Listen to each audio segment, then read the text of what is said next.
Баршаңызға сәлем достар, сіздермен мөлдір. Менің арнама қош келдіңіздер.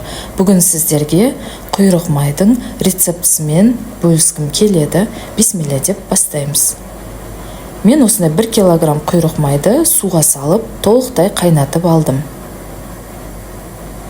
Қайнап болған соң, бөлме температурасында суытып аламыз. Жылы болғаны дұрыс.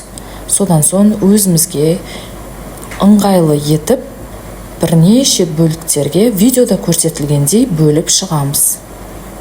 Ол кесіп жегеніңізге де өте ыңғайлы болады. Құйрық май адам денсаулығына өте пайдалы, холестерин құрамында мүлдем жоқ. Күні бойына тоқ жүруіңізге көмектеседі. Таңертең аш қарынға, нанға қойып, колбаса ретінде жесеңіз де болады.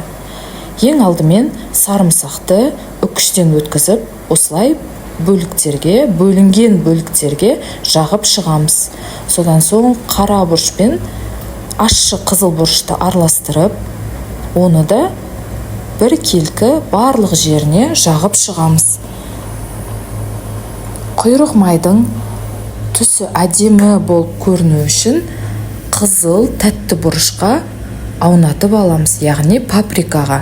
Содан соң барлығы дайын болған соң тоңазытқышта 2-3 сағаттай қойып қоямыз. Дәмдеуіштер бойына сіңу қажет.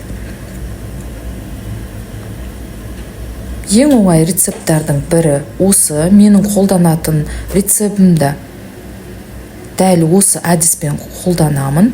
Алда көптеген басқа түрлерінде қолданып көремін. Міндетті түрде жасап көріңіздер. Видеом ұнаса, лайк басып, комментарий жазып, пікірлеріңізді қалдыруды ұмытпаңыздар. Сіздермен болған мөлдір. Барлықтарыңызға ас болсын.